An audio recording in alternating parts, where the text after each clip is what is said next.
दोस्तों, चुभन एक प्रयास करने जा रहा है अवध की रियासतों पर कार्यक्रम बनाकर, जिससे देश ही नहीं विदेशों में भी जो हमारे श्रोता हैं उन्हें यहाँ के समृद्ध इतिहास का पता चले।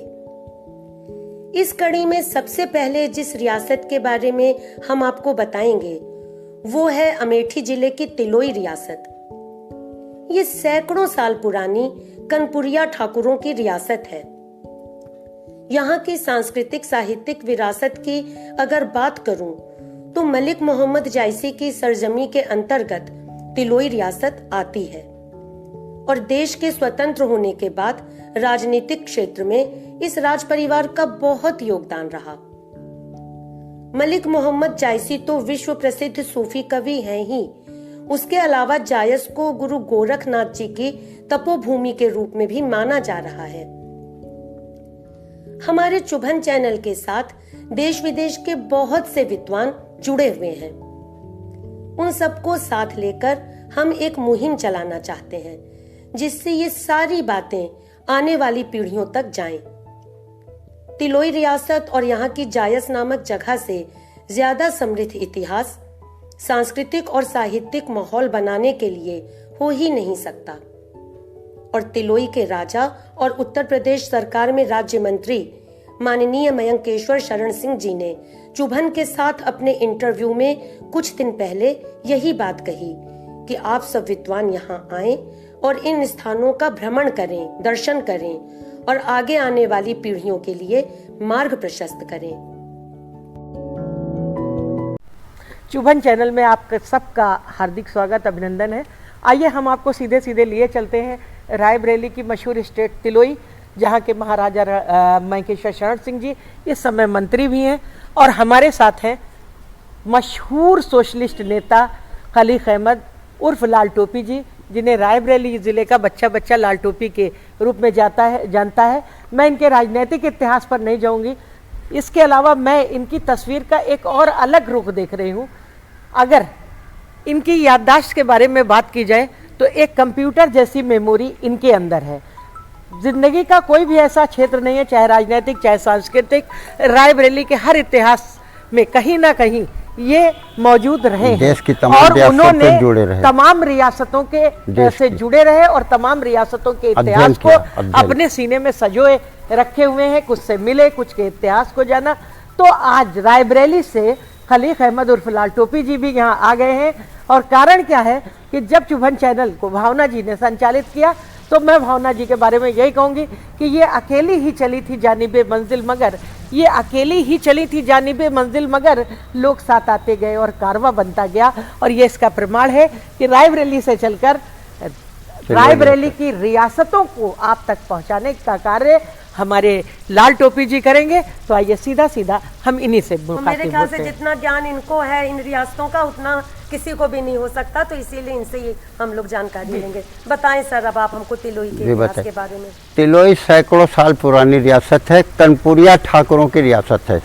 जी जी, समझे ना? जी जी।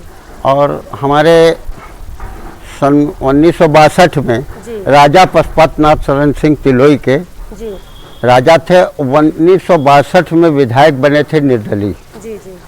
और उसके बाद उनके छोटे भाई राजा बहादुर मोहन सिंह कांग्रेस से कई बार एमएलए रहे और राज्यसभा एमपी रहे और सिंचाई आयोग के राज्य मंत्री का दर्जा प्राप्त था। जी, समझे ना? जी जी, अब बताते जाए सर। हाँ, तो ये रहा।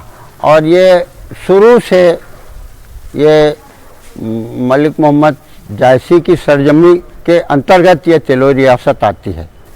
और जब से देश आज़ाद हुआ तब से इन्हीं के परिवार के यहाँ विधायक और वगैरह वगैरह इनके राजनीतिक उसमें ये रहे।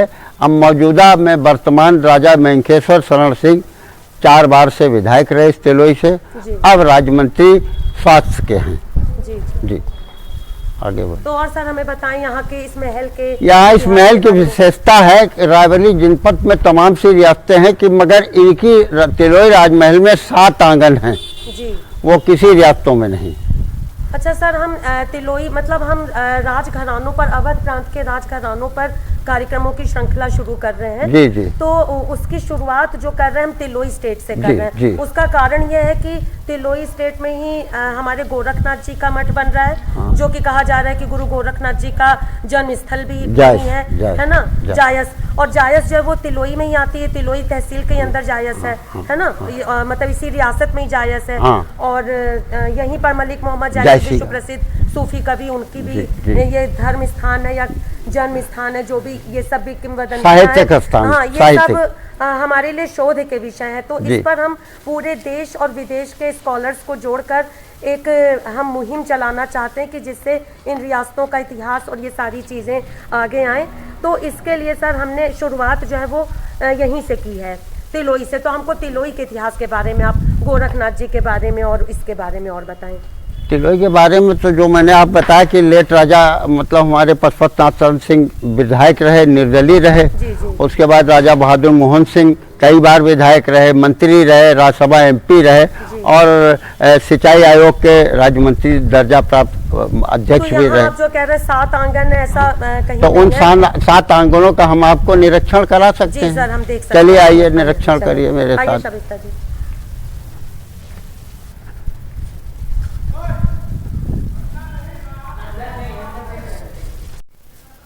तिलोई रियासत में 7 आंगन हैं। जी पहला, दूसरा, तीसरा, चौथा, पांचवा, छठा।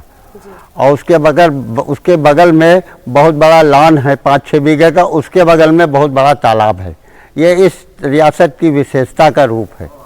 और मेरे ख्याल से सर हम तिलोई से ही आरंभ कर रहे हैं अपने इन कार्यक्रमों की श्रृंखला को। जी। तो यहाँ से ज्यादा समृद्ध इतिहास, सांस्कृतिक और साहित्यिक माहौल बनाने के लिए कोई हो नहीं यहाँ सकता। तिलोई रियासत से 17 किलोमीटर दूर जी। मलिक मोहम्मद जायसी और गोरखनाथ बाबा का धाम है। भावना जी, आप ये देख रही हैं कि यहाँ पर जो है वो दीवारों पर हाथों के छापों के निशान हैं। और उमूमन अगर देखा जाए तो क्षत्रियों में जो प्राचीन परंपराएं कहती हैं कि या तो जैसे कोई जब स्त्री आती थी, ठीक है, तो अगर वो आती थी तो मान लीजिए कि जब कोई भी वधू प्रवेश करती है तो उमूमन उसके पैरों के निशान जो है वो महावर लगे हुए वो घर में लिए जाते हैं। लेकिन अगर हम राजस्थान का इतिहास उठाकर देखें तो जब लोग सती होते थे या जौहर करते थे, ठीक है, तो कहीं ना कहीं वो औरतें अपने हाथों के छापों के निशान जो है वो देती थी दीवारों पर, ठीक है। तो यहाँ पर कुल देवी के मंदिर और दीवारों पर हाथों के छापों के निशान कहीं ना कहीं इंगित कर रहे हैं कि इस तिलोई के भवन में भी नारियों का कोई इतिहास छिपा हुआ है। तो जी देख रही हूँ कि सर नहीं है इस मूर्ति में, जी जी जी है ना जी तो इसका कुछ होगा अलग ही। जी हाँ इन्हीं सब हाँ, बातों को शबिस्ता जी हम लोग जानना चाहते हैं। लेकिन ये सब हमारी धरोहर है और इनको संजोना हमारा भी काम बनता है, खाली हम पुराने लोगों को नहीं कह सकते। हूँ ये तिलोई रियासत से मिली हुई झील है जी। और आगे इसके बगल में तिलोई रियासत का लान है, वो भी चलते हैं हम। चलिए।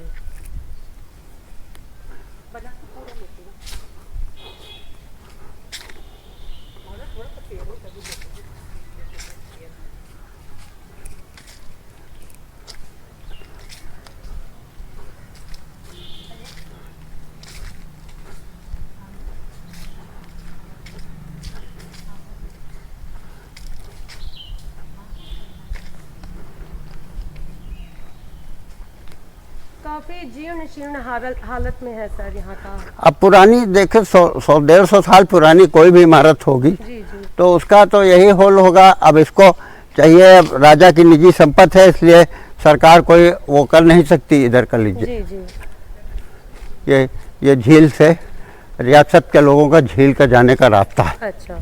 ये इधर ले लीजिएगा, सामने इधर ये द्वार है, इधर से अच्छा। झील में जाया जाता है। अच्छा। अब यहाँ से तिलोई रियासत की कोठी के बगल से ये लान है। अच्छा।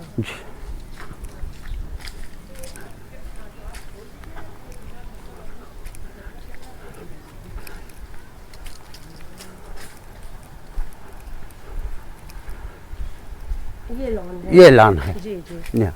ये लान है।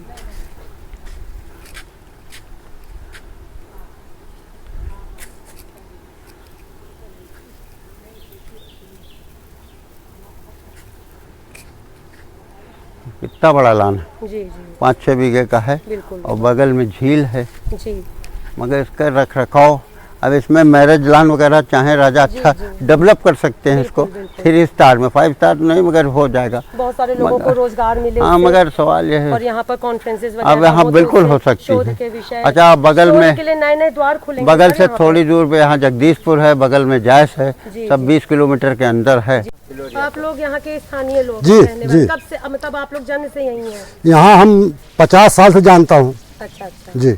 तो हमें यहाँ के बारे में कुछ बताना चाहेंगे? बहुत कुछ बचा सकते जी हैं। बताएं थोड़ा सा। आपका नाम क्या है? हमारा नाम त्रिभुवन सोनकर है। अच्छा बताएं थोड़ा सा क्या पूछना है यहाँ आपको? की रियासत के बारे में अगर कोई बात, या जो गोरखनाथ जी का मठ बन रहा है जी। या मठ तो अब बन रहा है जी। लेकिन बात भी अब थोड़े दिन से पहले से ही सामने आई है कि गोरखनाथ जी का जन्म स्थान है, लेकिन जन्म स्थान तो तब का रहा होगा ना, तो ये सब बातें आप लोग को पहले से पता थी कि अभी पता? जी नहीं, पहले से तो थोड़ा थोड़ा पता रहा, मगर ये मालूम नहीं था कि कब बनेगा कब नहीं। और पूरा गोरखनाथ का जो स्थान है सब कुछ है, बहुत पहले से है। बहुत पहले से है, आज भी बिगड़ा नहीं हुआ। अच्छा। हाँ, वहाँ जिसको तैयारी जो नाम मतलब आज मिल गया, लेकिन था वो बहुत पहले से। बहुत पहले से। राजा ने पहल की इसके लिए। हाँ ये भी है। हाँ, मठ के लिए पहल भी किया है मैंकेश्वर 48 सिंह। करोड़ रुपया लाए। हाँ, उन्होंने हमारे कार्यक्रम में कहा है कि 48 करोड़ रुपया योगी जी ने दिया यहाँ के मठ के सौंदर्यीकरण के लिए। तो 48 करोड़ रुपया जो है ना वो भी कम है उसके लिए,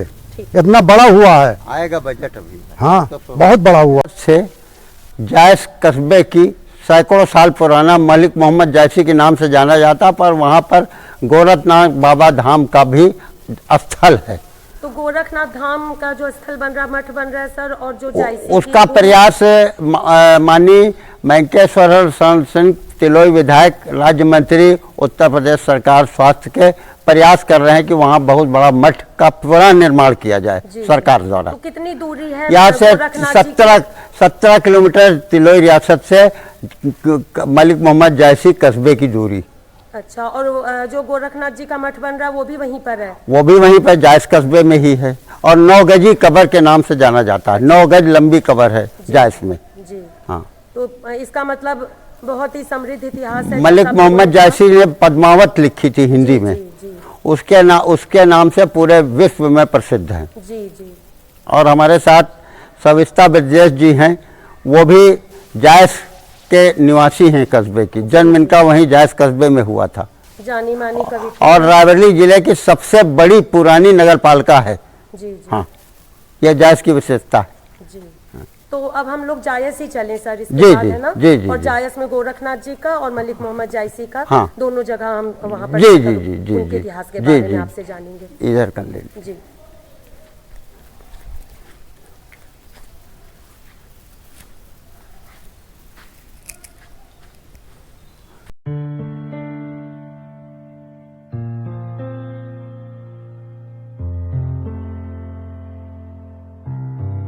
मलिक मोहम्मद जायसी जी की जन्मस्थली कहा जा रहा है, लेकिन जहां तक मैंने पढ़ा है कि अखरावट में जायसी ने खुद कहा है कि जायस नगर धर्म स्थानु, इसको धर्म स्थान कहा है, तो इसको फिर इनका जन्म स्थान कैसे कह दिया गया?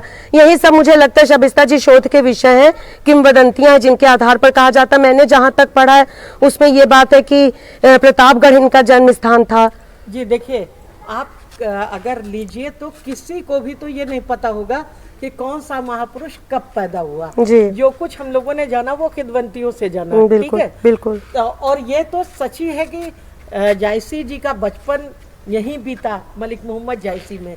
ननिहाल उनका जरूर प्रतापगढ़ कहा जाता था। जी जी। हम जो इतिहास हम लोगों ने जाना, और यही वो प्लेस था जहाँ जायसी जी ने जन्म लिया, कहा जाता है। जी ठीक है? जी। है कि नहीं? क्योंकि उस समय ना अच्छा, ये भी कहा जाता है कि वो फारस से आए थे और यहाँ पर आकर उन्होंने जायस कर्म स्थान रहा, सारे पद्मावत अखरावट सबकी रचना उन्होंने यहीं पर कहा की। जाता है कि वो शेर शाह सूरी के समय में जी जी। वो एक सूफी संत थे। और आपसे ये बता दें कि जायसी को किसी ने पहचाना भी नहीं था। जब उनकी पद्मावत की पंक्तियां जो है वो भीख मांगने वाले जोगी गाने लगे, तो किसी का ध्यान गया कि हाँ, अवधी भाषा पर इतना अच्छा महाकाव्य कौन लिख गया है। और शायद ये सबसे पहले जो है वो हिंदी के कहा जाता है कि महावीर प्रसाद द्विवेदी जी ने सुना, या जिसने भी सुना, तब जो है कहीं जायसी जी का ये साहित्यिक स्वरूप सामने आया। वरना जायसी जी का जो है सूफी संत का रूप तो सबके सामने था, लेकिन साहित्यिक स्वरूप उनका बहुत बाद में आया। जैसे आप सलवन के हैं, मुल्ला दाऊद जी हैं जिन्होंने चंद्रायन लिखा। तो ये सब वो लोग थे कि जिनका जब इनकी पंक्तियों को लोगों ने गाना शुरू किया तब लोगों को पता चला कि ऐसे साहित्यकार भी मौजूद है। कहीं ना कहीं तो देखिए कोई ना कोई फारसी दिन से भी जोड़ा गया है। जी देखिए इनको जो है जोड़ा गया है, बताया कि निजामुद्दीन औलिया से। जी जी जी कि कहीं ना कहीं वो सूफी परंपरा के थे और कहीं ना कहीं उनका कोई रिश्ता जो है वो फारस की खाड़ियों से जरूर था। क्योंकि आप देखिए कि इनका जितना भी है आपका अखरावट और आखिरी कलाम फारसी की मसनवी शैली में लिखा गया है, जिससे कहीं ना कहीं ये स्पष्ट होता है कि इनका कोई रिश्ता फारस की खाड़ी अर्थात ईरान से जो है वो जरूर रहा। लेकिन अवधी भाषा में उन्होंने इतना सुंदर लिखा कि रामचरितमानस के बाद सबसे बड़ा महाकाव्य माना जाता है। जी पद्मावत जी पद्मावत जी जी जो इनका था वो अवधी भाषा में था। और अवधी पर इतनी अच्छी पकड़ ये बताता है कि भले ही अगर वो हम ये लोग ये मान ले कि वो बाहर से आए थे तो वो भारतीय संस्कृत में इस तरह से रच बस गए थे जिस तरह से दूध में शक्कर घुल जाता है। करबला से भी जुड़े रहे होंगे। क्योंकि जितनी फारसी शैली में जिस तरह से उन्होंने लिखा है अपनी 2 कृतियां, उससे कहीं अधिक उन्होंने अवधी भाषा को अपने निकट पाया और उनका पद्मावत आपके सामने है। यही वो स्थल है। ये 3 पत्थर जो है जो लगे हुए हैं ये संरक्षित किए गए हैं। एक पत्थर जो है वो उर्दू में है। जी जी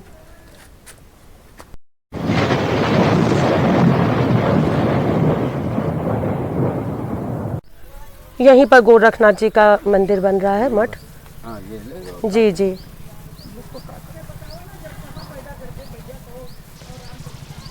अभी कार्य शुरू नहीं हुआ है सर, लगता है अभी थोड़ा टाइम लगेगा। जी